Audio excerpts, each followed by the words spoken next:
Bonsoir à tous, bienvenue sur le plateau Equinox Soir, votre décryptage quotidien de l'actualité de lundi à vendredi entre 19h et 21h du Rassemblement démocratique du peuple camerounais au mouvement pour la renaissance du Cameroun, en passant par l'Union nationale pour la démocratie et le Social Democratic Front, excepté le PCRN.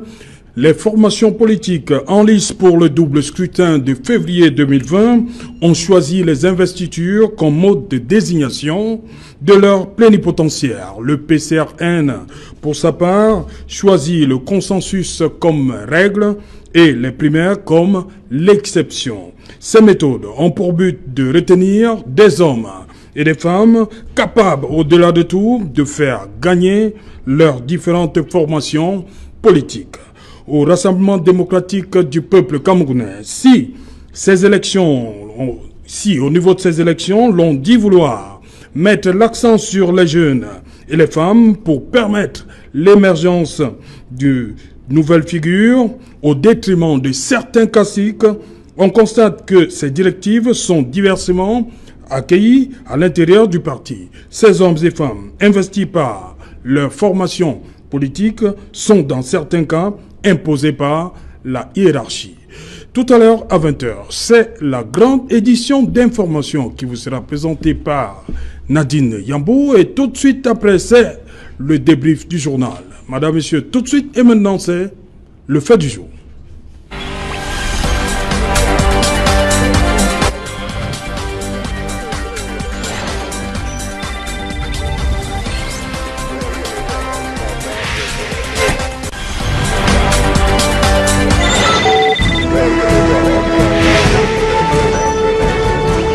Investiture au primaire, choix de la base ou consigne du sommet. Pour en parler, je suis en plateau ce soir avec Davinci Kameni. Bonsoir. Bonsoir Serge Alain, bonsoir les auditeurs, les téléspectateurs d'Equinox Télévision. C'est un plaisir pour moi d'être là ce soir. Davinci Kameni, de la conscience. Et un salut particulier aux populations de l'Oum, des amis du MRC qui sont des combattants. Je les salue très très cordialement. Un salut particulier au président élu, le président Maurice Kamto et puis tout le directoire. Voilà. Voilà en face de vous, Foutine. Bonsoir Foutine Zodjou. Bonsoir Serge Alain, bonsoir aux téléspectateurs d'Equinox Télévision. Bonsoir à la population de la commune de Bamenjou, donc Bamenjou, Bangambawan et je dirais Bameka. Voilà. Voilà, comment vous avez terminé? C'était un véritable chemin de croix pour vous? Constituer vos dossiers, votre dossier? Oui, ça dit qu'on a comme l'impression que la constitution du dossier est plus difficile même que gagner l'élection. Je pense qu'il va falloir que les gens écrivent même des mémoires sur la constitution des dossiers de candidature dans notre pays. Et si possible, même que les thèses de doctorat soient faites en ce sens-là, parce que je pense que cette méthode doit désormais intégrer les cours de sciences politiques. Moi, personnellement, c'est jusqu'à... Lorsque vous discutez avec ceux-là qui ont eu l'habitude de ces choses-là, est-ce que 2019 pour les élections de 2020, c'est différent de 2013? Ils disent que c'est plus complexe maintenant. Oui, les anciens camarades qui ont déjà eu à participer à une élection disent n'avoir jamais rencontré autant de difficultés dans la constitution des dossiers. Et moi, ça ne me vient pas à mémoire d'avoir déjà un jour entendu qu'on cherche un maire sans trouver, qu'un sous-préfet va disparaître durant 4 jours, qu'on va dans une ville comme Konsamba à manquer même les huissiers qui vont faire des constats, que les certificats de non-redevance doivent obligatoirement être retirés dans la circonscription, même si ce n'est pas dans cette circonscription que vous payez vos impôts. Parce qu'on peut vivre à Douala 3e alors que notre employeur, la direction de notre entreprise se trouve à Bamenda et que c'est à Bamenda qu'on paye nos impôts. Donc on ne sait pas sur quel fondement juridique Voilà, tout je dirais, tout ceci se justifie. On ne sait pas si c'est une affaire de 2019, si c'est parce que les nouveaux candidats ou les nouveaux partis politiques sont entrés en lice. Mais ça n'a jamais été autant compliqué. Moi, j'étais présent en 2013. Moi, je travaillais même déjà. Vous n'étiez pas candidat? Je n'étais pas candidat, mais je travaillais dans l'entreprise d'un candidat qui a d'ailleurs été un ancien maire. Voilà, j'ai vu des camarades, des collègues, des habitants de mon quartier aller faire le dossier le matin et rentrer avec la totalité des dossiers le soir. Mais sauf que nous sommes à 2 semaines et il y a des gens qui n'ont pas encore fait 50% du dossier. Mais j'ai quelque chose quand même, rassure, permettez. Oui, rapidement. Oui, c'est que, en fait, 2019 est en train de démontrer en réalité le vrai visage de notre pays. C'est que difficilement la démocratie est en train, déjà même, elle est non seulement elle est inexistante, mais elle ne semble même pas... la démocratie est inexistante? Non, elle est quasiment inexistante dans cette mesure où... quasiment. Oui, je dis quasiment inexistante dans cette mesure où, jusqu'à présent, depuis que les gens crient, le gouvernement est resté muet. Okay. Les gens continuent de crier jusqu'à maintenant, alors que nous sommes à 48 heures. En fait, déjà demain c'est samedi, les bureaux normalement doivent être ouverts. Après dimanche et lundi on va fermer. Mais le gouvernement est muet et après on va dire qu'on a aux élections. On va voir ça la semaine prochaine. On accueille donc sur ce plateau André Luther Meka. Bonsoir André Luther. Bonsoir et... Je m'inquiétais déjà André Luther. Hein? Non, ne vous inquiétez pas. Lorsque nous donnons rendez-vous, nous vous respectez. Nous honorons un rendez-vous. Merci d'avoir invité le RDPC. Oui. Et je voudrais saluer tous les téléspectateurs et vous constatez que tout le pays est dans l'effervescence des élections, et notamment le RDPC, où véritablement vous pouvez constater qu'il y a une saine émulation. Vous êtes partie prenante pour... Oui, j'ai postulé pour être investi dans mon parti à Douala 5e. Et j'ai promis à tous les électeurs que je vais faire un seul mandat. Et vous faites un seul mandat? Un seul mandat. Et... Tout un engagement, hein? Vous dites non, non, c'est pas un engagement, c'est tout à fait naturel, puisqu'il y a beaucoup de choses à faire. Oui. Il y a la communication de mon parti, il y a l'enseignement, il y a la recherche, donc il y a beaucoup de choses à faire. Je voudrais juste m'occuper, n'est-ce pas, de la jeunesse, de la scolarisation, la formation et l'épanouissement de la jeunesse dans ce mandat. Si je suis investi par mon parti, je fais un seul mandat et toutes les indemnités et avantages, je crois que nous allons mettre cela au service de la jeunesse. Ok. Bon, André Luther, vous avez suivi toutes les plaintes qui fusent des 4 coins du pays. Il y a surtout le cas Konsamba 2e. On me faisait comprendre ce matin que, après, on a vu dans le journal de Cédric Noufélé hier que le sous-préfet demandait à ces candidats MRC là, de se présenter aujourd'hui avec des témoins.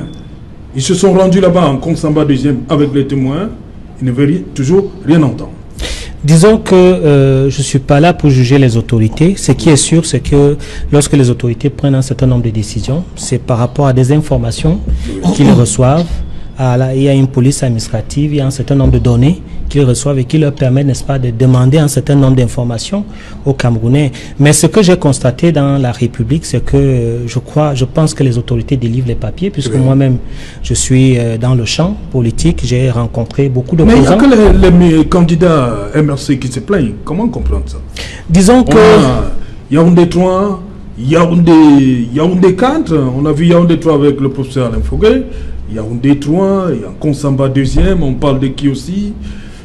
Disons que c'est un très bon constat. Comme quoi on peut dire peut-être que le MRC dérange, parce que, comme vous pouvez le constater, il y a le SDF, il y a l'UDC, et l'UDC a qui aussi, ils ne se plaignent pas. J'ai constaté aussi qu'il y a beaucoup de surenchères verbales au niveau, n'est-ce pas, de MRC, et j'ai toujours demandé que lorsqu'il y a ce genre d'informations, qu'il y ait des vidéos, parce que c'est important de témoigner de la véracité de ces propos. Vous savez, je me rappelle encore une fois où M. Penday Koka a suffoqué parce qu'ils avaient envahi la salle du tribunal et on a dit qu'il a été, il y a eu tentative d'assassinat. Donc ce genre de surenchère est tout à fait de l'apanage, n'est-ce pas, du MRC. Moi je pense, d'après ce que j'ai observé depuis que je suis en train de faire les dossiers, j'étais avec les gens du MRC, j'étais avec les gens de l'AFP, du SDF, c'était tellement convivial et les bureaux des sous-préfectures sont tout ouverts à foison et véritablement on signe à l'appel tous les dossiers. Donc certainement qu'il y a des zones, des niches de résistance par rapport, n'est-ce pas, c'est un nombre d'informations que les autorités ont et je crois que nous aurons l'opportunité de juger de cela avec des preuves à l'avenir. Fortune Zodio, vous m'avez dit qu'à certains endroits, il y a des huissiers qui refusent même de faire des constats. En fait, quand j'écoute mon frère André Luther, Meka, on se demande même s'il parle du Cameroun. c'est vrai qu'il est du mouvement du rassemblement démocratique du peuple camerounais. C'est déjà bien comme il promet de faire un seul mandat, sauf qu'il soutient quelqu'un qui a déjà fait tellement de mandats, il n'est même pas déjà prêt à laisser. Bon, c'est un paradoxe. Non, ça c'est l'engagement de André Luther. Son engagement, je pense que ça devrait faire partie de ses valeurs. Et sur la base de ce principe-là, on accorde que son soutien à ceux qui peuvent également limiter, voilà, les mandats. Mais pour revenir aux difficultés, vous savez, il dit que des sous-préfets, ces autorités ont sûrement des informations André, que l'homme de la Doxa n'a pas. C'est jaleur. Sincèrement, pour un début, j'ai cru qu'il s'agissait d'un problème individuel. Donc, j'avais voulu accuser les sous-préfets parce que ça ne manque pas dans les organisations sociales qu'il y ait des personnes qui décident de vivre en marge de la loi ou d'abuser de leur pouvoir pour nuire à la population. Mais le premier cas à dénoncer sur ce plateau, c'est moi en fait qui avait commencé la dénonciation médiatique. C'était sur ce plateau, c'était le cas de la mairie de Bangou. Oui. Et ça a été remédié le lendemain. Mais au même moment donné où je parlais de la mairie de Bangou, il y avait d'autres mairies et même des sous-préfectures. Sauf que jusqu'à présent, vous avez par exemple vu en Kinkem, un de nos camarades s'est fait blesser par le sous-préfet et son chauffeur. Parce que après avoir attendu 4 jours devant le bureau du sous-préfet pour obtenir son certificat de résidence, de domicile, le sous-préfait demande d'aller produire un ensemble de pièces. Et oui, moi je suis natif de la ville. Moi, si je vis chez mes parents, vous ne pouvez pas me demander de payer les factures et ainsi de suite. Moi, en fait, je suis natif de la ville. Moi, je suis là pour, si vous voulez connaître si je réside, demandez-moi autre chose que les factures, les frais de location, alors qu'en fait, moi, je suis chez nous. Alors, quand il a insisté que l'on doit produire son papier, il s'est fait battu.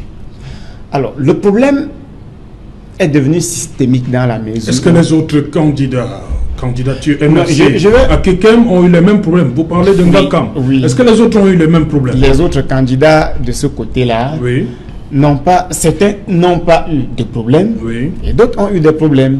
Moi, comme celui de Ngakam? Oui, comme Gaëtan, lui, il s'est même fait battu. En fait, je vais dire quoi, parce que André Luther Meka parle d'un ensemble d'informations que le sous-préfet peut avoir. André Luther, moi je pense que si tous les sous-préfets se comportaient comme le sous-préfet de Bamendjou, on n'allait pas avoir ce problème. Ça veut dire qu'il y a des sous-préfets. Non, je vais y revenir. Moi, je... Non, là,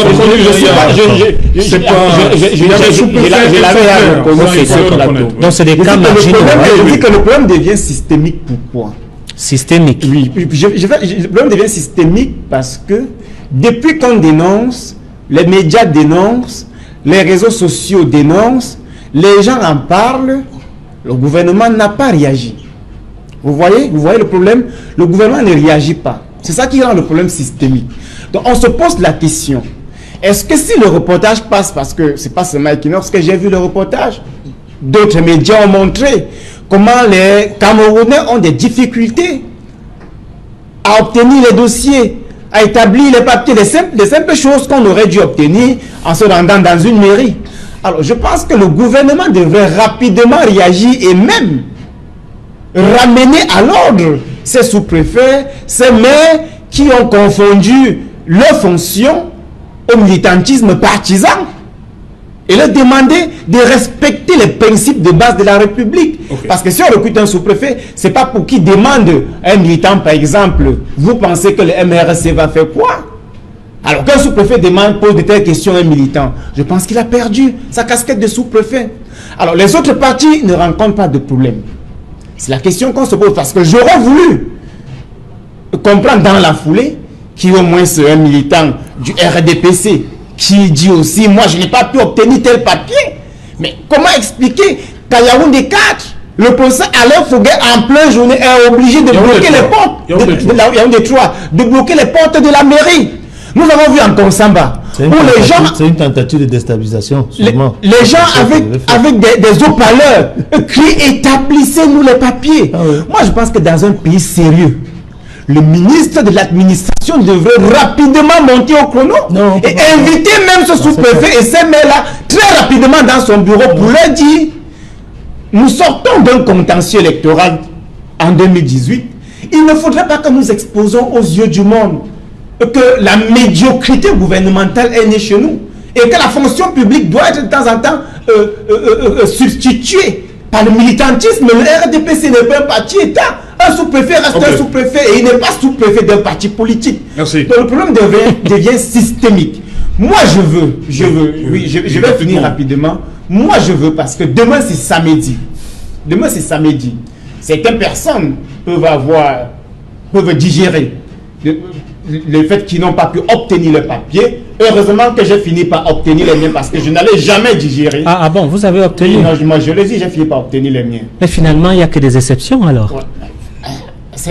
L'UTMECA. On n'a pas dit que c'était dans tout le Ça ne convainc pas les téléspectateurs. On n'a pas dit que c'était dans tout le Vous avez eu les papiers, les autres, ça veut dire que les autres ont des problèmes. Ça ne marche pas. Pourquoi vous voulez insister sur le fait que j'ai obtenu les miens? Vous avez fait comment? Je suis allé déposer, j'ai dit, le sous-préfet de Bamenjou n'a pas compliqué les habitants de Bamenjou. Mais dites au sous-préfet de Yaoundé 3 de faire comme le sous-préfet de Bamenjou, de faire comme le sous-préfet de Douala 2 et d'établir les papiers, c'est tout. Et s'il a des informations compromettantes? Les 15 informations, par exemple. Merci. Da Vinci, un mot sur ces difficultés-là que rencontrent certains candidats à MRC. Je voudrais d'abord saluer ici la hargne, le courage de tous ces Camerounais, ces AP, comme nous disons au MRC, parce qu'il faut dire que je suis désormais très proche du MRC, même si je n'ai pas encore pris la carte. Je suis même candidat à la mairie de Loum, ma ville natale, celle où je vis, en tant que postulant pour être maire au compte du MRC. Et ce que je voudrais profiter de dire ici, c'est que je saisis là la perche qu'a tendu le professeur Kamto et le MRC à la grande masse des Camerounais, que les lois scélérates du RDPC excluaient de la vie politique pour pouvoir être partie prenante de la vie politique et ainsi pouvoir candidater pour une élection tout à fait normalement sans pouvoir être militant dans un parti politique. Et j'aimerais rentrer dans l'histoire comme étant le tout premier maire camerounais élu en tant que membre de la société civile sans avoir été militant d'un parti parce que le professeur Kamto avait donné cette possibilité. Et voilà. Donc ce que je voudrais dire ici, c'est que je voudrais saluer le courage de ces Camerounais qui, avec toute la volonté qui se sont donnés pour être candidats à cette élection, mon ami Gilbert Pokam à Yaoundé, Hervé Ngongan Pierre à Bafoussam, et ils se sont battus comme des beaux diables. Et ils ont fait pieds et mains, c'est-à-dire ils ont fait toutes sortes d'efforts. Finalement, hier soir, il m'appelle pour me dire, Joe, vraiment, je crois que l'histoire retiendra. Apparemment, il semble que réussir à être candidat à une élection, c'est-à-dire réussir à accéder au stade où on dit que tes dossiers sont complets. C'est-à-dire que c'est une bataille, c'est une épopée telle qu'il faudra raconter ça aux enfants comme les épopées de Chaka. C'est-à-dire que le fait d'arriver au stade qu'on dise que votre dossier est complet. Mon dossier est complet. Ah, vous aussi? Oui, mon dossier est complet. Ah, félicitations. J'ai payé 75 000 francs pour... Mais c'est du théâtre ici. Tout le monde, les dossiers sont complets, mais on se met à pleurer. Je vous réponds. Vous avez payé 75 000 francs pour ma non-redevance. On m'a mis toutes sortes de pièges. Je débloque celui-ci, on dit qu'il faut payer ici. Je débloque celui-là, on dit que pénalité de machin. Vous n'avez pas compris la procédure. Je me suis retrouvé finalement en train de débourser 75 000 francs. Bon, c'est passé. L'essentiel était que je puisse obtenir la qualité légal, sur le plan administratif, sur le plan des papiers officiels, de pouvoir candidater. Je l'ai fait. Donc, je regrette seulement pour la grande masse qui ne pourra pas candidater. Autre chose que je voudrais dire, laissez-moi continuer un peu, c'est que ce qui se passe est tout à fait consubstantiel au système RDPC, qui est ce que j'appelle la violentocratie biaïenne. Écoutez bien, il faut que vous vous appropriez le néologisme. Pas la dictature ou la tyrannie, mais la violentocratie. C'est un système qui ne fonctionne qu'avec la violence. La violence à tous les niveaux. La violence au niveau du blocage de l'expression libre, de la parole, du blocage de l'expression de la liberté d'aller et venir, avec les marches. La parole, vous vous exprimez. Ben, je m'exprime, c'est un cas d'exception. J'ai arraché ma liberté d'expression au Cameroun de haute lutte. Non, ne dis donc pas qu'il y a blocage. Non, mais il y en a. Je totalise un des records d'arrestation arbitraire les plus importants du Cameroun. C'est l'histoire. On ne peut pas nier cela. Donc, ce que je te disais, c'est que cette violentocratie fonctionne comme ça. Alors, ces sous-préfets qui fonctionnent de cette manière-là, ils fonctionnent selon la norme de ce système. Parce que ce système génère une violence non écrite, invisible, qui se manifeste par des exactions de ce genre-là.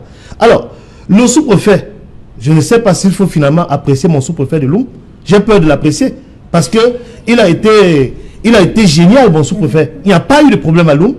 Il a été très très disponible. Il a même travaillé le dimanche. Et il y a des candidats. Et il nous appelait, il m'appelait plusieurs fois. Il y a des candidats MRC là-bas. Bien sûr. J'en suis un. Donc ça veut donc dire que c'est un problème de système. J'ai peur en le félicitant ici qu'il peut avoir les problèmes. Donc vraiment, je tiens à lui tirer un coup de chapeau parce que vous le félicitez, il s'est écarté de la norme pour être dans la norme avec apostrophe.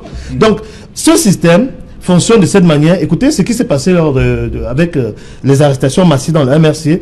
Je l'ai traduit en chanson.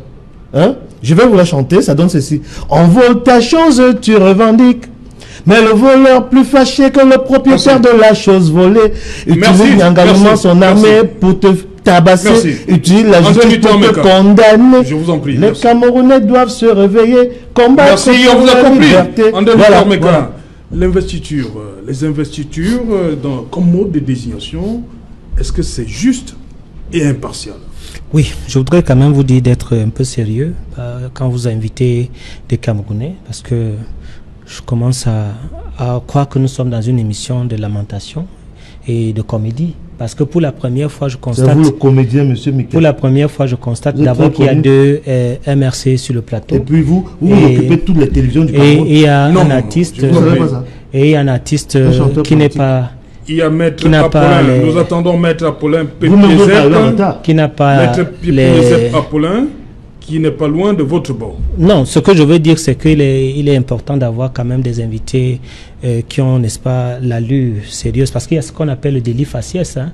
C'est-à-dire lorsque vous avez une allure qui n'est pas très sérieuse, vous êtes susceptible, n'est-ce pas, d'attirer la police.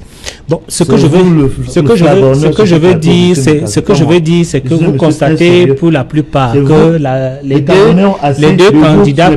deux candidats que vous constatez ont effectivement des papiers. C'est-à-dire qu'ils sont en règle. Ça veut dire que les sous-préfets ont fait leur travail. Donc, lorsque vous venez devant les téléspectateurs camerounais, d'abord vous plaindre, alors que vous-même vous êtes en règle, ça veut dire qu'il y a un problème. Il y a un problème. Ça a été obtenu de très haute lutte, monsieur. Monsieur Dieu l'a conscience. Ça a coûté beaucoup d'argent. Je vous ai fait que la loi ne prévoit pas. Je vous ai fait vous racontez des conneries. Je vous ai fait un privilège. Alors, c'est le temps de parole de Luther Meka. Moi, j'ai l'habitude d'avoir la discipline de parti. On m'a dit que vous êtes là, je suis venu, j'aurais pu refuser, mais je suis venu. Parce que je connais un peu votre mentalité verbale, mais j'accepte de discuter avec vous. Donc vous allez me donner l'opportunité de parler aux Camerounais. Allez-y. Voilà. Donc je disais donc que lorsque vous constatez effectivement que les deux candidats du MRC ont les papiers, sont en règle, ça veut dire effectivement que les sous-préfets ont fait leur travail. Ça veut aussi dire qu'ils ont eu tous leurs papiers. Leur papier était en règle, il n'y avait pas, n'est-ce pas, de documents qui puissent, n'est-ce pas, interpeller la curiosité des sous-préfets. Donc on ne peut pas arriver à des conclusions sur des cas marginaux qui a fait ce n'est pas des cas marginaux, monsieur. Monsieur, ça se passe dans tout le Cameroun. Monsieur Dieu la conscience. Vous dites des inepties là. Monsieur Dieu la conscience. Da Vinci, à cette allure, je vais interpeller la rédaction d'Equinox de faire du sérieux dans la sélection des invités. Monsieur, Da Vinci, je vous en prie. Alors, Da Vinci, chacun son temps de parole. Merci, monsieur. Son tour de parole. Lorsque je critique souvent le MRC sur le choix des personnes, c'est par rapport à ce genre... Cessez de parler de choix de personnes. C'est par rapport à ce genre de candidat. Hein? Vous voyez un candidat qui est à la limite. Non, ne nous en tenez pas. Vous aurez du travail, monsieur. Vous aurez du travail, monsieur. Vous aurez du travail. Il faut un casting. Il faut un casting. Donc, j'étais en train de dire que voilà, vous constatez que lui-même, il a dit ça, il n'a pas la carte du parti du MRC. Donc, il est à la limite soit de la candidature indépendante, soit je ne sais pas de quelle candidature il s'agit, parce que quand vous êtes... qui sera le premier maire sortant de la société civile. Oui, mais il faut bien qu'on clarifie son statut. Est-ce qu'il est candidat indépendant ou candidat investi par le MRC? Et dès lors qu'on est investi par le MRC, on doit être militant du MRC. Non, donc, le professeur Capto a élargi à tout le monde.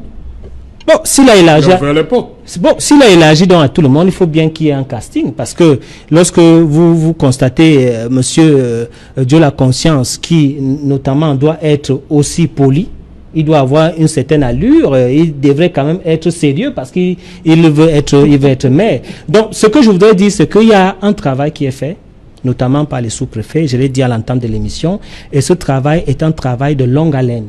C'est-à-dire qu'il y a d'abord un certain nombre d'informations qui sont répercutées au niveau, n'est-ce pas, de l'arrondissement par rapport aux candidats. Et il y a même la manière de se comporter. Vous voyez, vous venez de dire tout à l'heure que M. Fogué a assiégé, il a même fermé la mairie. Donc il y a cette arrogance, j'allais dire ce problème comportemental, n'est-ce pas, des militants du MRC, qui ne sont pas visiblement respectueux et polis, n'est-ce pas, des autorités. Et cela peut amener en sorte que les autorités se braquent et puissent, n'est-ce pas, démontrer que c'est eux qui ont, n'est-ce pas, la décision finale. Donc, il est important aujourd'hui de sensibiliser également leur manière de s'adresser à l'autorité, leur façon de se présenter à l'autorité. Parce que dans les vidéos que je lis, dans les déclarations que je lis, il y a beaucoup de l'outrecuidance, il y a de l'arrogance, et il y a même une sorte, n'est-ce pas, même d'impolitesse qui peuvent amener les autorités à se braquer. Moi, je me félicite du fait que j'ai constaté que M. Fotsing et M. Dieu la conscience ont félicité leur sous-préfet et ont félicité le travail que les sous-préfets font. Et je peux vous dire qu'il y a des sous-préfets qui sont en train de faire le travail. Maintenant, moi j'ai peur souvent de la surenchère verbale et de la surenchère politique. Il est important que quand il y a ce genre de récrimination, qu'il puisse avoir des preuves. Parce que parfois, certains font, n'est-ce pas, une surenchère pour pouvoir ameuter le peuple camerounais pour rien. Ok. Oui, justement, j'allais revenir sur ce que monsieur Lutemeka. Vous ne pouvez pas dire que les militants du mouvement pour la renaissance du Cameroun sont agressifs, arrogants. On ne peut pas opposer à un pot de fer un pot de terre. C'est-à-dire que ceux qui sont en face ne sont pas autant gentils. C'est ça le problème. Figurez-vous, vous débarquez à une sous-préfecture, vous déposez vos dossiers et après 5 jours, on ne les signe pas. Le premier risque que vous courez est celui du fait que votre candidature risque de ne pas passer. Pour qu'on soit plus méthodique, si vous pouvez nous dire les sous-préfectures. Je parle de Yaoundé 4e déjà. C'est là où le professeur Fogué était hier. Le 3e autant. Mais vous avez dit qu'il a assiégé la mairie.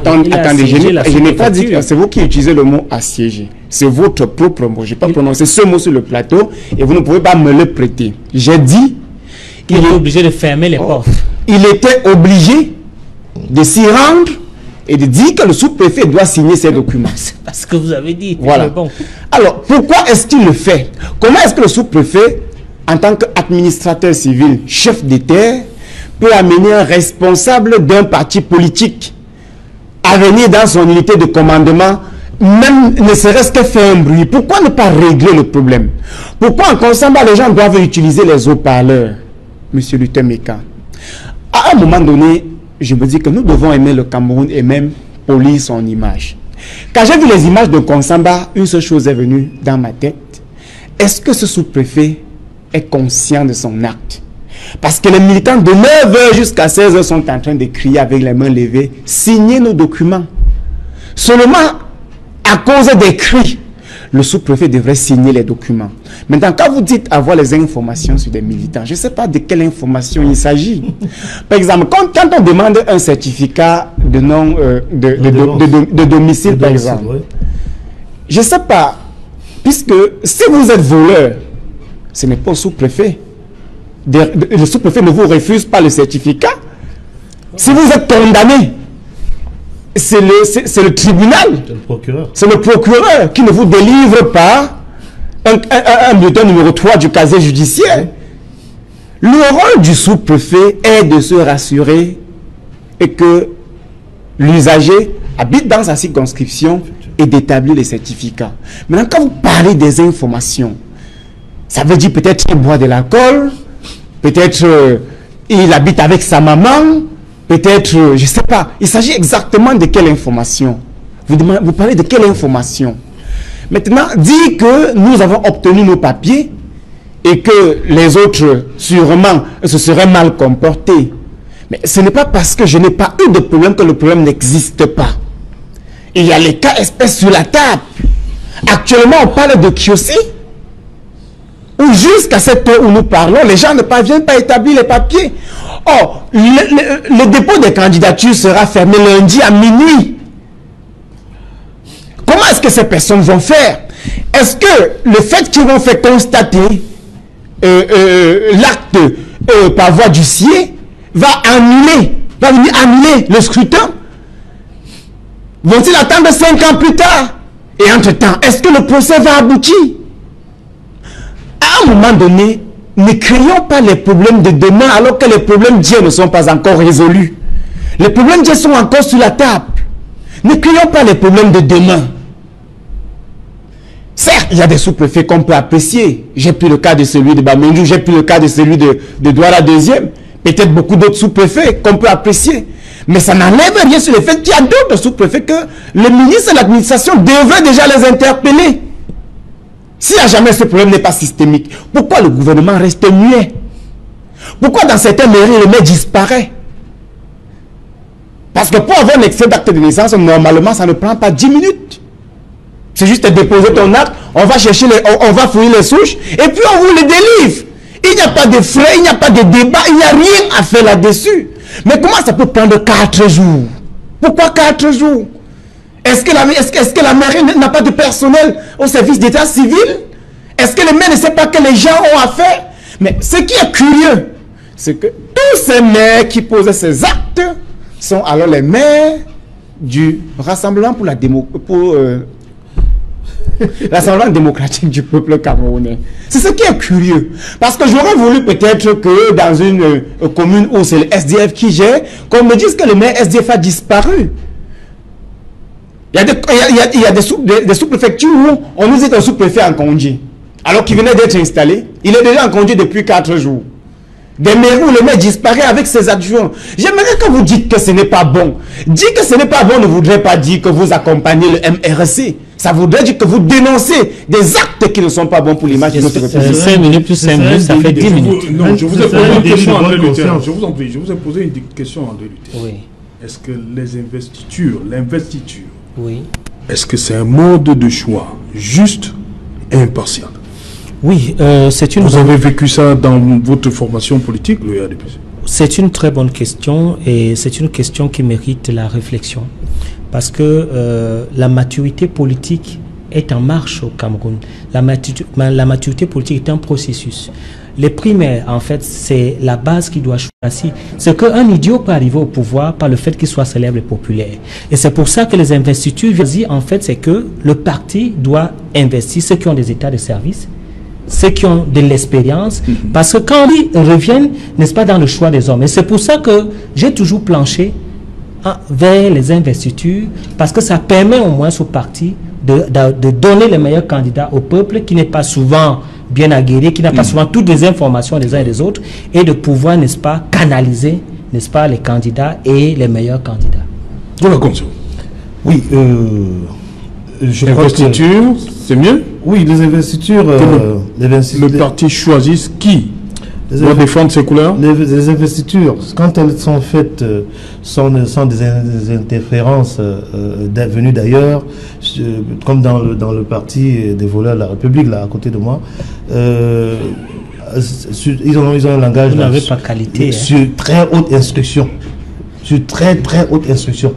Vous entendez les gens sont en train de se battre là pour avoir les places dans les listes électorales, mais sur très haute instruction. Et on dit qu'il faut laisser que c'est elle qui soit candidat. Qu'est-ce qui se passe? Mais c'est ce qui se passe. C'est ça qu'ils appellent l'investiture chez eux. Ils n'en savent que dalle. Vous comprenez? C'est ça qu'ils appellent l'investiture chez eux. Donc, mais je vous assure que les investitures, lorsqu'elles sont faites basées sur des critères constructifs, hein, je prends mon cas. Il peut me traiter de ce qu'il veut. La vérité, c'est que moi, je ne donne pas du chocolat. Il dit que je suis impulsif sur le plateau. Monsieur Meka, je ne suis impulsif pas du tout. Du tout. Je suis un monsieur cool, plein dans sa tête. Ça se voit. Ah ouais, je vous dis. Donc, j'agis par les actions. Vous le savez d'ailleurs. Et je ferai un très bon maire. Soyez tranquille. Donc, ce qu'ils font chez eux est caractéristique même du système RDPC, où tout ne se fait que sur très haute instruction, comme je vous le disais tout à l'heure, et le choix, la volonté du peuple, du bas peuple, est piétinée. Vous voyez, donc nous autres, on vient à la politique avec une nouvelle façon de penser. Quand je prends mon cas, je disais que les investitures doivent être basées sur des critères clairs, constructifs. Nous avons fait consulter nos dossiers sur de très hautes luttes. Hier, à nous les avons bouclés et on est passé au tri. Et le camarade qui est l'ami politique, parce que chez nous, merci, on parle d'AP, ami politique, d'ailleurs je les salue tous, qui est venu pour faire le tri, est parti avec les dossiers et il a dit, ici, nous faisons des suggestions. Ça veut dire que les noms que nous faisons, et nous retenons ici, c'est 35 conseillers pour la commune de Loum, c'est des suggestions à l'attention du directoire. Et que, pour mon cas personnel, en tant que personnalité de la société civile, ça sera soumis particulièrement à l'attention du directoire. Alors, et il a ajouté que, Dieu la conscience, je prends votre dossier parce que je sais ce que vous représentez. Vous êtes une personnalité de société civile et on en discutera là-bas. C'est le directeur qui donnera ses critères. Alors, voilà, il faut rappeler que vous, Davinci Kameni, vous n'êtes pas sur ce plateau-ci en tant que membre représentant du MRC. Voilà, il faut que ce soit clair. Voilà. Il est en tant que quoi? Je suis en tant que Dieu la conscience, personnalité de la société civile, candidat à cette élection. Investi par qui? Qui sera investi par le MRC. Mais vous êtes là pour le MRC. Écoutez, on ne peut pas fonctionner comme vous voulez au RDPC. Donc, j'étais en train de dire que, dans mon cas, par exemple, les critères peuvent être très simples. Je vis à Loum. Je suis de par le combat de la liberté que j'ai laissé. Je parle très humblement, je voudrais dire avec tout le respect pour tous les combattants de la liberté qui nous respectent, et sans fausse modestie aucune. Ma petite contribution à la lutte pour la liberté de notre pays, que vous connaissez jusqu'aujourd'hui, fait que je suis devenu, bon gré mal gré, on peut m'aimer, on peut me détester, le citoyen de Loum le plus connu de chez moi à Loum, à l'intérieur et même à l'international.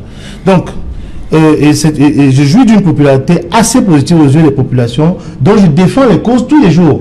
Par exemple, l'une de ces causes, permettez-moi, c'est la guerre... Nous sommes en campagne. Hein? Non, pas la campagne. Nous ne sommes pas encore en campagne. Non, je vous en prie, il faut déjà que votre dossier soit retenu pour que... Alors, je vous en prie. La guerre que j'ai menée, par exemple, dernièrement, contre les présidents des APE. La guerre? Oui, c'est une guerre, parce que les proviseurs du lycée et les présidents d'APE... Donc ça n'a rien à voir avec la thématique, je vous en prie. Voilà.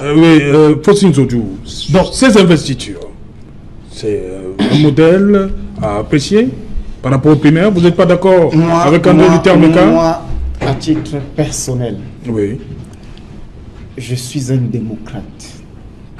Ça dit que ça peut ne pas être la démocratie occidentale, chacun peut donner la définition qui lui convient.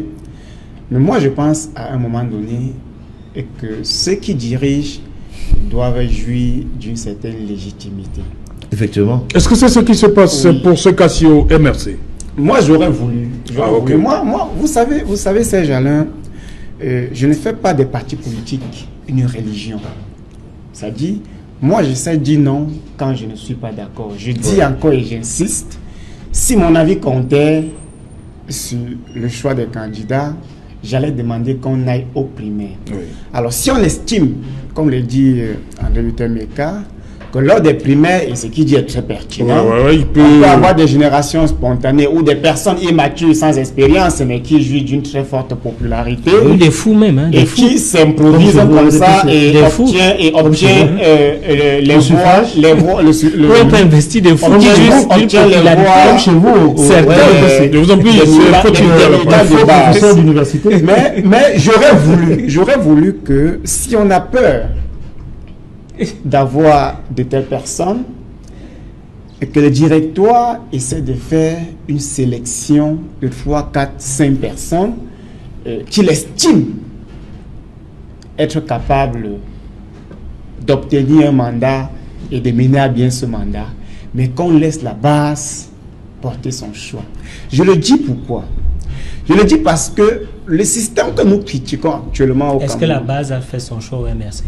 Est-ce que vous êtes en train de... ce n'est pas le parti de l'imposture. Non, il dit que si son avis... Je vous donne mon avis personnel. C'est le fait de l'esprit. Je vous ai posé une question simple. Je vous donne mon avis. Non, ce n'est pas le fait une question simple. Je vous pose une question simple. Réponse simple, question simple. Le MRC a fait les primaires. Vous connaissez ce parti. Vous ne répondez pas. Je vais la conscience. Le MRC n'a pas fait les journalistes. Très bien. Mais ça, c'est mon avis personnel. Ça, c'est mon avis personnel. Très bien. Bon, maintenant, vu le temps imparti pour la finalisation des dossiers, faire aussi les primaires était risqué. Parce que convoquer le corps électoral et donner 2 semaines aux partis politiques... Permettez-moi, Zojo, que c'est eux qui détiennent, qui prennent en otage le calendrier électoral. Oui, mais si le calendrier électoral était connu et su à l'avance, on aurait du temps pour faire les primaires. C'est justement ce que je dis. Le calendrier électoral... Convoquer le calendrier électoral. Tout le monde savait qu'on devait faire l'élection. Je vous en prie. C'est Footing Zodjou qui a la parole. Convoquer le corps électoral et donner 2 semaines aux partis politiques, sincèrement, c'est trop juste. C'est tuer les partis politiques, c'est obliger les partis politiques à fonctionner à leur rythme. Parce que pour faire les primaires, c'est jalon, il y a un temps de campagne, il y a un temps de sélection, il y a un travail de fond. Il faut constituer même les commissions de supervision et après les primaires, il faut que ceux qui ont gagné déposent les candidatures, et ainsi de suite. Donc ça demande 1 mois, ça demande 2 mois, ça demande même plus. Donc moi je pense que tous les partis politiques sont tombés dans le piège du RDPC. Comme d'habitude. Obligation de faire les investitures, parce que si jusqu'à présent, les gens n'ont pas encore fini de constituer les dossiers, alors que le temps est très juste, imaginons qu'on avait accordé 7 jours pour organiser les investitures, et que c'est seulement depuis ce lundi qu'on avait commencé la constitution des dossiers, je suis sûr qu'aucun parti politique n'allait arriver à cette élection. C'est pour cette raison qu'il faut, au-delà des autres combats que les partis politiques de l'opposition mènent, il faut insister sur la réforme du code électoral. Parce qu'en fait, c'est cet instrument-là que le régime utilise pour obliger les partis politiques à marcher en leur rythme.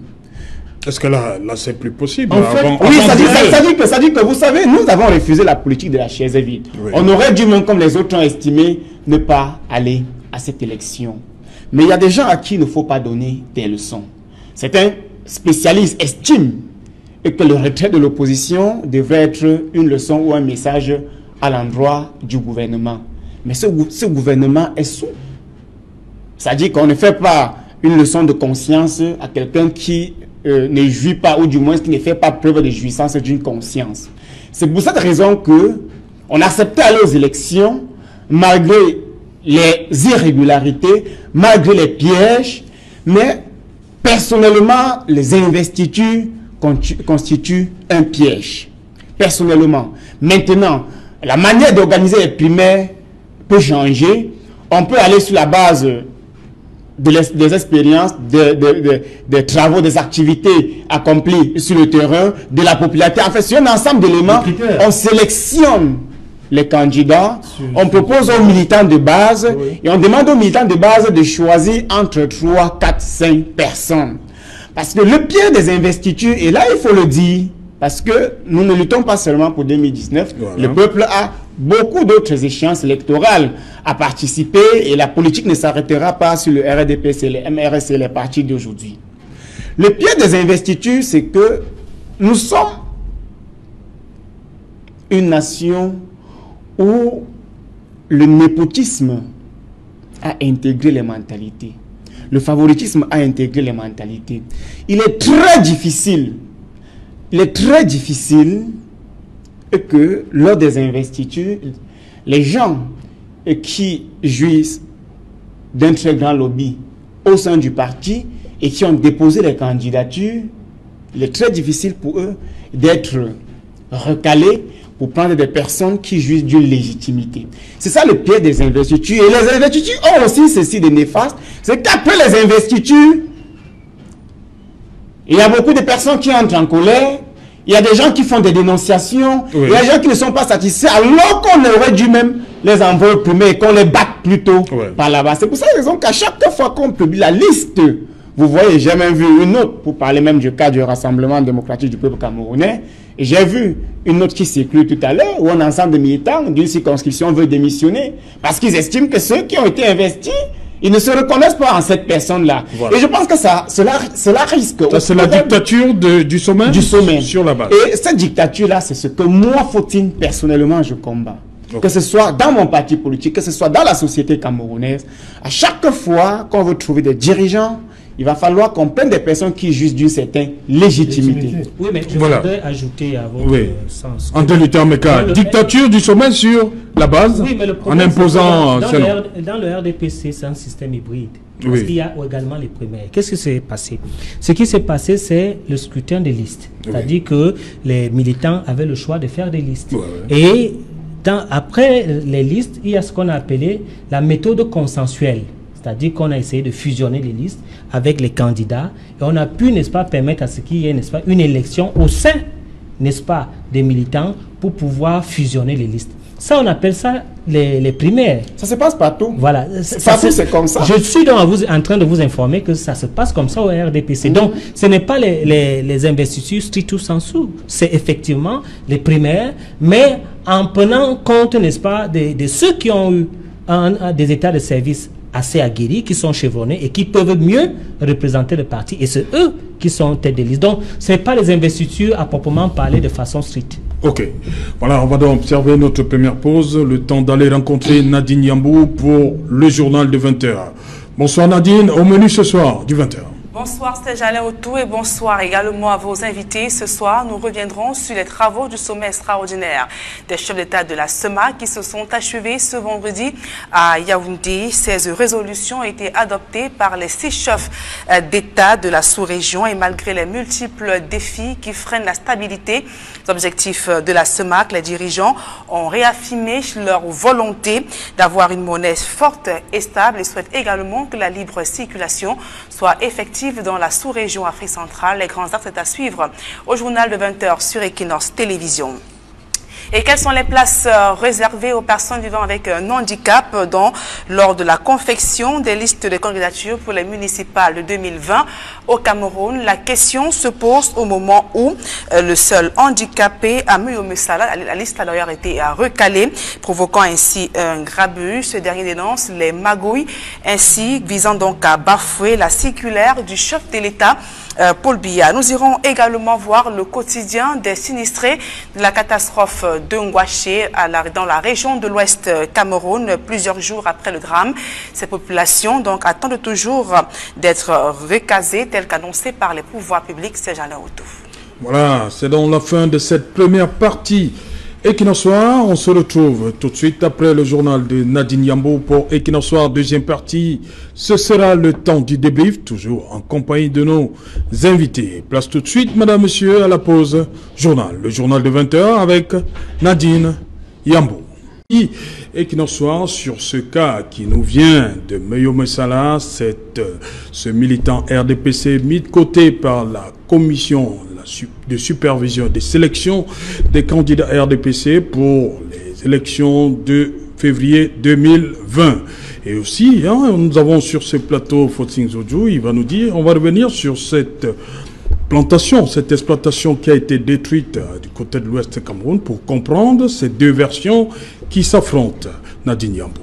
Bonne soirée à vous et bon week-end. Merci, bonne soirée à vous et bon week-end également, Sajal. Voilà, Nadine Yambou, on se retrouve donc vendredi prochain lorsqu'il sera 20h. Madame, Monsieur, dans un instant, la suite et qu'il en soit.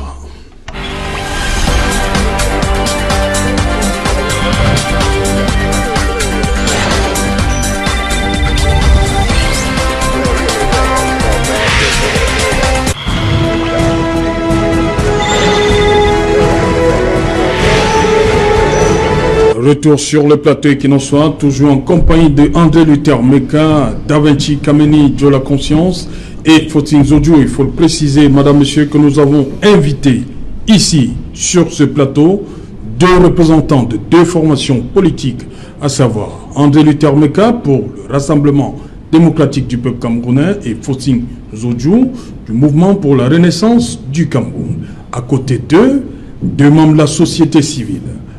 Davinci Kameni, proche du MRC, et Maître Apollin Pepiezep, proche du RDPC. Maître Apollin Pepiezep n'est toujours pas là, son siège est vide. Merci pour cette précision. Fotsing Zodjou, on a vu sur ce reportage, deux versions s'affrontent. Vous connaissez bien cette plante? Dites-nous. En fait, moi, je pense que s'il s'agissait du chanvre indien, oui, le propriétaire de la plantation ne serait pas libre. Ça, c'est la première chose. Oui. Parce que découvrir une plantation de chanvre indien, ça dit que on n'en parle pas comme si c'était un jeu. Parce que quand on t'arrête pour avoir cultivé de la drogue, la justice te poursuit et la loi est très sévère là-dessus. Alors, si on arrive à ouvrir un débat là-dessus, c'est justement parce qu'il y a problème.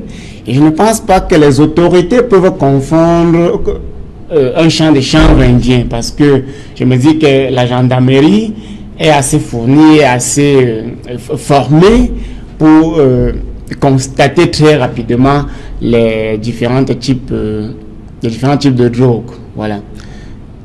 Maintenant, cette plante, en fait, est une plante qui fait problème.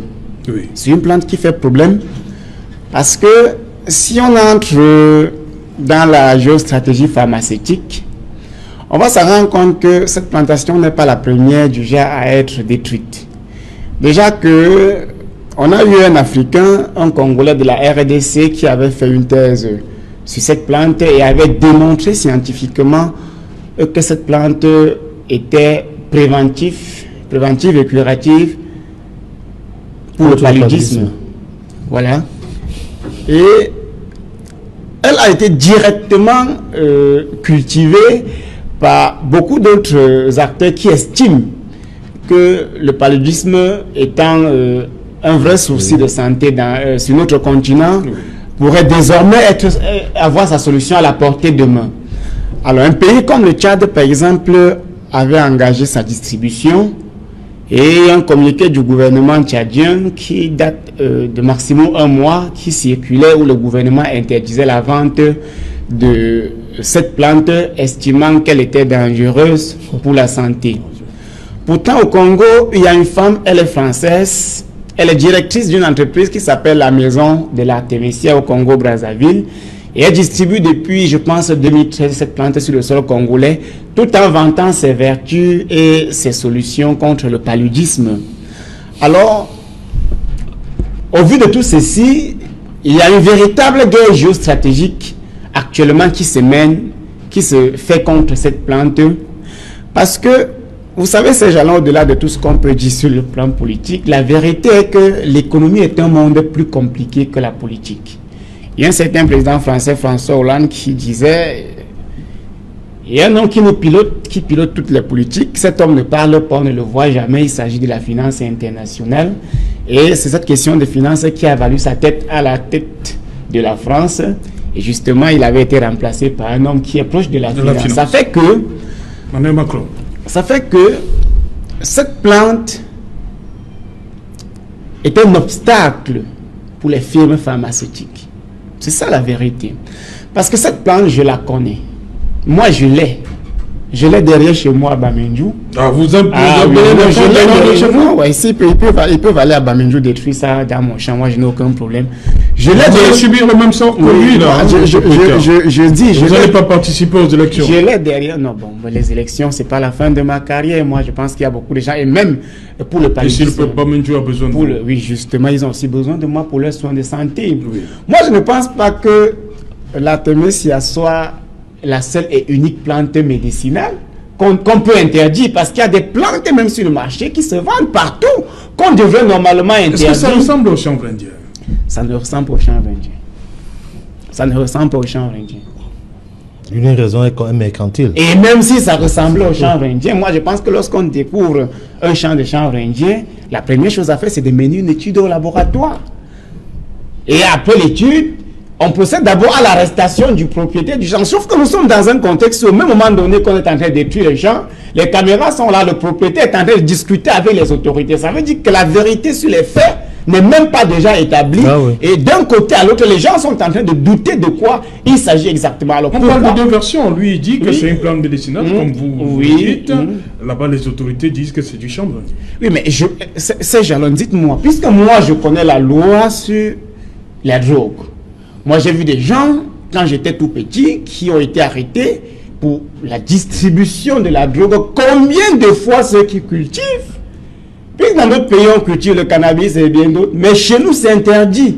Alors, je ne pense pas qu'on peut procéder à la destruction d'un champ de chanvre indien avec un cultivateur qui est en train de faire un débat. Et à l'heure où je parle, il n'a pas encore, je ne pense pas qu'il a été arrêté, enfermé. Il est lié parce qu'on dit il y aura débat. Mais pourquoi il y a débat? Mais comme je dis, moi je reste sceptique, c'est que cette plante aujourd'hui fait problème. Cette plante fait problème. Et moi, j'aimerais que la vérité sur l'affaire soit portée à l'attention du public. Dans la mesure où depuis hier, je vois ça court là sur les réseaux sociaux, les panafricanistes sont en train de dire justement, est-ce que notre gouvernement serait aussi déjà soumis au diktat des firmes pharmaceutiques? Alors que nous savons que le paludisme est la première cause de la mortalité en Afrique. C'est-à-dire que tous ceux qui trouvaient des solutions contre le paludisme en Afrique devraient être célébrés. Devraient être célébrés par les Africains. Malheureusement, ils sont combattus parce que, au-delà de tout ce qu'on peut dire dans la médecine moderne, il y a des solutions de la médecine naturelle très efficaces contre le paludisme. Même si les gens n'osent pas faire la promotion parce qu'on attend que les gens soient malades, on les administre des soins qui coûtent excessivement cher et on revient nous sortir des rapports du genre 70% des coûts de mortalité sont dus au paludisme, ainsi de suite. Pour ce qui est de cette plante, moi j'ai la ferme conviction parce que je la consomme. Si ça a des problèmes, bon, je pense pas, moi jusqu'à pour la cultiver, vous l'avez dit. Oui, mais je l'ai pas seul. Je dis que ce n'est pas la seule plante que je cultive ou que j'expérimente. J'expérimente la glycérine. J'expérimente beaucoup d'autres choses qu'on a dit que ça ne devrait pas pousser. Au Cameroun, j'expérimente les fraises, j'expérimente les pommes. Puisque moi, j'estime que si nous devons avoir la liberté, si nous devons avoir le développement, et c'est ce développement pour lequel je me bats, nous devons nous mettre en pole position dans la production. Et lorsqu'on parle de production, il va falloir faire l'expérimentation. Ça ne va pas en droit de ligne avec les intérêts. Et Dieu la conscience sur cet élément qu'on a regardé tous aux 20 heures. Oui, sur cet élément, moi je pense que en allant en droit de ligne avec le propos de Zojo, il s'agit là des intérêts, de la mise en jeu des intérêts mercantiles de la haute finance internationale. Vous savez, la haute finance internationale, ce sont ces multinationales qui tiennent le monde. Les industries pharmaceutiques ou pharmacologiques, c'est plutôt bien, hein, qui ne veulent pas du tout qu'on empiète sur leur chasse gardée. Parce que c'est quand même curieux de voir que tous les chercheurs africains, ou de prise de façon plus grande, les chercheurs du tiers-monde, issus du tiers-monde, parce que je me souviens, il y a eu un Colombien il y a quelques années, au moins une vingtaine d'années, qui avait découvert un médicament, je crois un vaccin, je me souviens plus son nom, contre le paludisme toujours. Ce monsieur est mort dans des conditions, on n'a jamais su comment. Ça rappelle également la situation du sida avec le docteur, le professeur Nomangou, je crois bien. Hein? Voilà, donc non seulement, voilà, donc on s'emploie à dessiner le diable sur la plante en question, parce que là c'est de la l'artémésiane, c'est-à-dire que la plante qui produit le principe actif pour produire l'artéméter que nous prenons en pharmacie. Et prise de façon naturelle, c'est-à-dire avec la plante, elle est totalement débarrassée. Elle est plus efficace même. Elle est totalement débarrassée de... Elle est sans effet secondaire. Sans effet secondaire, des effets chimiques. Mais alors, puisqu'il faut que la finance internationale fasse de l'argent, et cet argent, ça s'estime en milliards de dollars, en milliards de yuan, il faut absolument accuser cette plante d'être une plante de mauvaise nature et obliger nos gouvernements à la détruire. C'est de ça qu'il s'agit. Et lorsque vous ne le faites pas, je prends l'exemple de notre politique agricole. Vous devenez ministre de l'Agriculture aujourd'hui dans un pays comme le Cameroun et vous commencez à mettre en place, à implémenter une politique d'autonomisation des intrants de la fabrication du pain, par exemple, la farine. Vous savez, c'est la farine de blé qui est utilisée dans la plupart de nos boulangeries. Je vous rappelle qu'il y a de superbes farines en plantain. Et je parle de patates. J'ai fait le salon international de l'artisanat en 2013, où plusieurs fois avant, il m'a été donné en compagnie de Bernard Djonga, le combattant Bernard Djonga. Nous avons fait le tour du salon. On a découvert que les Camerounais produisaient des farines vraiment en des tubercules et des céréales que vous ne pouvez même pas imaginer. Alors quand vous mangez le pain ou le gâteau issu de ces farines, mais on se demande pourquoi est-ce qu'on importe la farine de blé jusqu'aujourd'hui. Ça ne répond même de rien. Alors vous devenez ministre dans un pays aujourd'hui, là, comme le Cameroun, vous vous mettez à planter des centaines d'hectares de céréales en vue de la transformer pour aboutir à la farine. Mon cher ami, je crois que votre destin comme ministre dans ce gouvernement sera que très très court. Parce que ça va mettre en danger les intérêts de toutes ces multinationales qui nous imposent l'importation des farines de blé et autres. Okay. Donc, je crois que c'est de ça qu'il s'agit. Mais il nous revient, à nous, à nos États, d'arracher notre indépendance économique de ces pays-là qui sont c'est-à-dire des pays très dangereux. Il y a un monsieur que j'aime pas beaucoup, qui était un ami, mais à cause de son virement idéologique, de son instabilité idéologique, Banda Kani, hein, qui les caricature très bien comme étant des carnassiers internationaux. Donc, ces gens sont très dangereux. C'est à nous qu'il revient. Malheureusement, on est en place d'une gouvernance violentocratique du RDPC qui est totalement affidée et soumise à la finance internationale. Mais on a des panafricains comme celui à côté de moi, M. Meka, qui osent vous dire que leur gouvernement est un gouvernement panafricaniste, que le président Biya protège les intérêts de l'Afrique, quand il fait l'exception d'aller dans un des sommets où il ne va jamais, parce que c'est le président le plus absent au monde.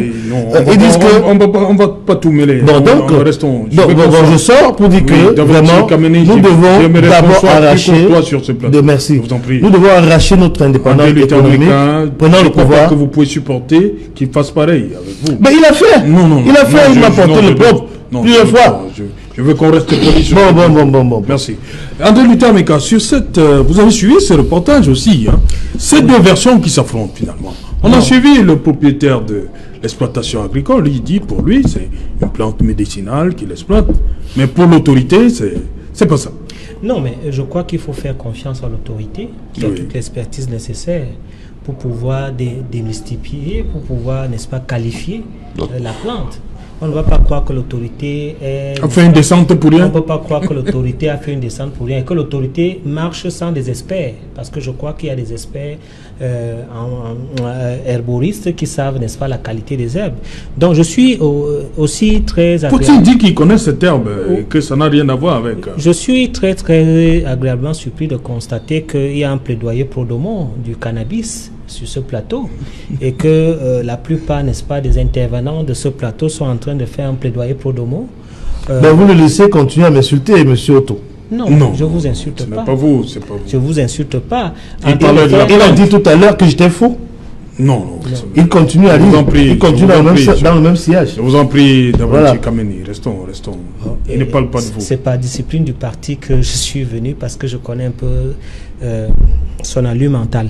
Ce que je veux dire, c'est quoi? C'est André Luther, vous aussi. Non, mais il m'empêche de parler carrément. Il continue aussi. On est en train de parler avec les autres. On est en train de parler carrément. André Luther, vous laissez dire ça. Je vais laisser parler là.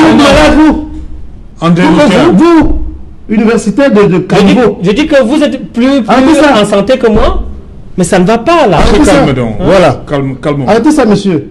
On se calme. Oui, merci. Allez-y, André Luther. Bon, j'espère qu'on va finir l'émission. Oui, on va terminer l'émission. Je disais que j'ai constaté un plaidoyer pro-domo, n'est-ce pas, du cannabis. J'ai même eu l'impression qu'un militant du MSC a dit qu'il a tout un champ derrière sa maison du cannabis.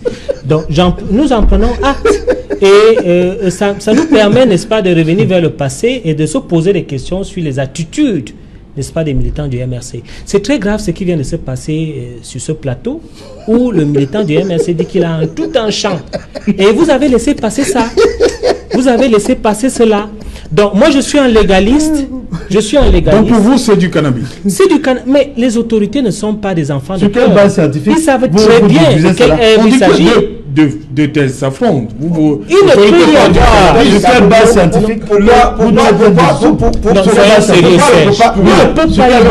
il n'est pas encore en prison? Pourquoi il est en liberté? Pourquoi le coupable est en liberté? Pourquoi? Mais il est en exploitation. Ce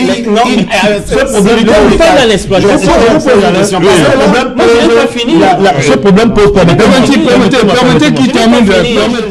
Permettez qu'il finisse. Je vais vous donner. Allez-y, André Luther. Je suis en train de constater. Je vous donne la parole. Je suis en train de constater effectivement que M. Fotzing a déclaré à Mondo Vision qu'il a tout un champ de cannabis et j'aimerais que les autorités prennent acte et j'espère que ce champ est, n'est-ce pas, que ce champ, n'est-ce pas, a une exploitation qu'on doit connaître, parce que si ce champ alimente les militants, ça devient tout un problème. Donc, je dis que je prends le Camerounais à témoin. Hein. Il ne faut pas inviter des comédiens comme ça sur non, c'est pas de la comédie. Pourquoi vous ramenez tout au parti? Non, parce que ce que les gens ne savent pas, c'est que lorsque vous êtes un militant d'un parti et que vous aspirez à diriger le Cameroun, il faut être exemplaire.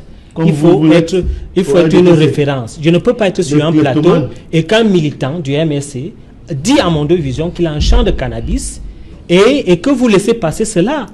Hein, et que vous acceptez cela. Je suis plein de grâce. Je suis plein de grâce ce soir parce que je viens d'avoir une confirmation à Mondo Vision qu'il y a un militant du MRC qui a tout un champ de cannabis et il faudrait qu'on sache si ce champ alimente, n'est-ce pas, les militants. Monsieur Dieu la conscience, je n'ai pas pris cela en l'air.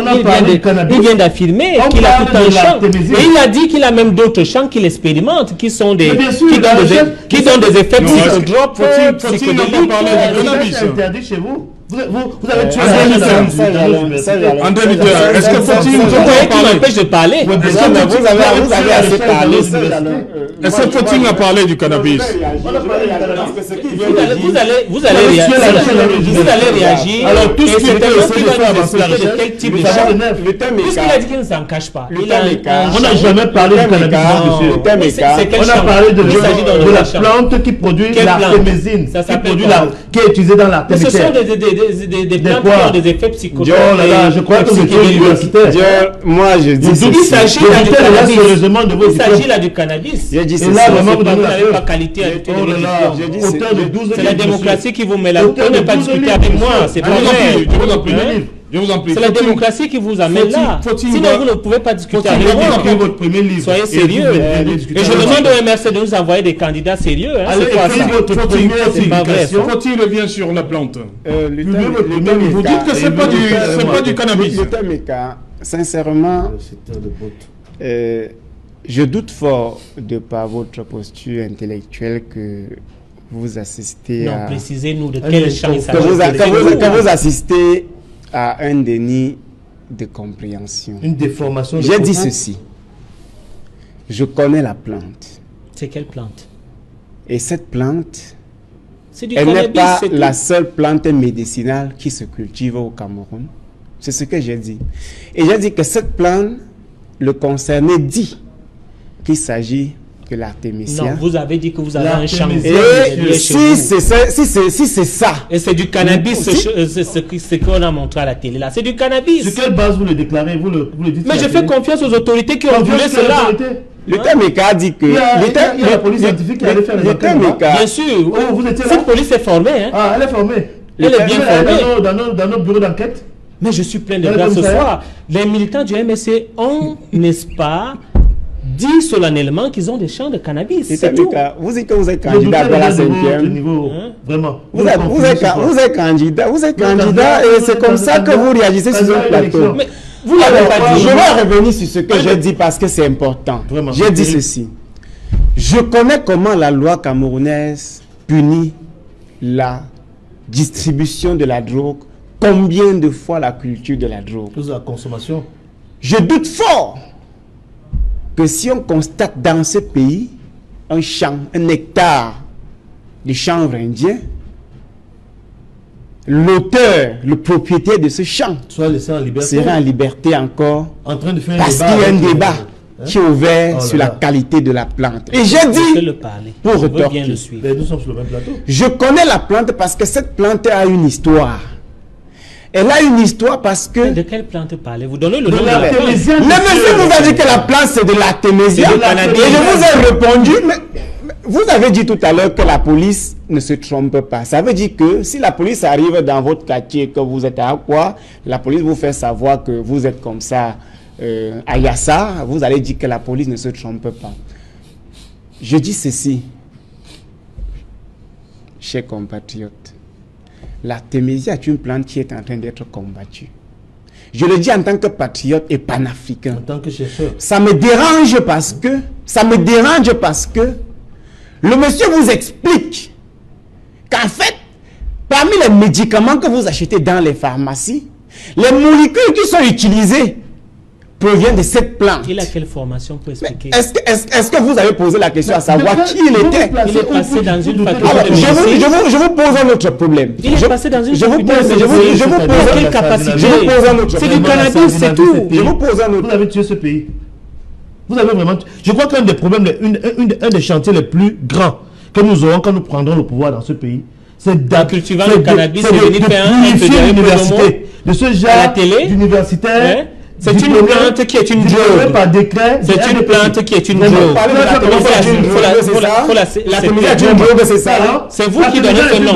Les autorités ont parlé de cannabis. Ça veut dire que si les autorités disent que le TMK s'appelle désormais André-Marie Talla, le TMK va accepter. Mais non, l'expertise nécessaire.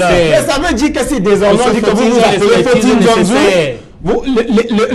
l'officier d'état civil dit que vous appelez désormais Fautine Zonzou, vous allez estimer que parole ne fait pas foi par rapport à la parole de l'officier qui a la qualité de la plante. Je vous avais posé une question.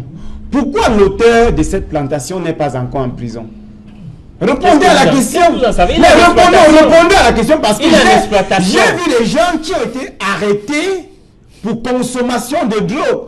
Et j'ai vu des gens qui ont été arrêtés pour distribution. Ils n'ont pas dormi 2 jours. Perdu du temps pour... En cellule, ils se sont retrouvés en prison. Combien de fois le producteur... Mais vous ne vous rendez pas compte qu'il y a un problème? Comment vous faites comme si on vous a... On a soustrait votre capacité de compréhension et même d'analyse? Les autorités ont dit que c'est une drogue, c'est du cannabis. Vous n'avez aucune expertise pour dire le contraire. Vous n'êtes pas médecin. Pourquoi le concerné n'est pas en prison? Pourquoi le concerné n'est pas en prison? Ok. Bon, on va rapidement passer au deuxième, je crois que assez rythmement, on va pas s'entendre. Non, on va pas s'entendre. On va pas s'entendre. Voilà, juste, je continue avec vous, André Luther Meka. Vous avez également vu dans le journal de Nadine Yambou une personne vivant avec un handicap qui se plaint d'avoir été mise de côté par cette commission de présélection, de supervision pour les élections de février 2020. Ben écoutez, moi je suis désolé pour lui, il doit être fair play. Et je peux vous dire que dans le RDPC, tous ceux qui ont été soutenus par la base ont effectivement intégré les listes. Donc s'il n'a pas intégré les listes, ça veut dire qu'effectivement il y a eu un souci. Il dit justement qu'on n'a pas respecté à la lettre ce qui est dit dans la circulaire de votre président national. Non, la circulaire est bien respectée. La circulaire est bien respectée. Et il y aura toujours des mécontents. Ça veut dire que Kavaye va... Monsieur de la conscience. Monsieur de la conscience. Monsieur de la conscience, soyez consciencieux. Attendons seulement. Vous avez pris un pseudonyme de conscience, soyez consciencieux. Attendons de voir. Donc, si effectivement il n'est pas dans la liste, cela veut dire que il n'a pas eu l'assentiment nécessaire, n'est-ce pas, des militants, parce que dans toutes les procédures qui ont été mises sur pied dans le parti, il y avait la méthode consensuelle.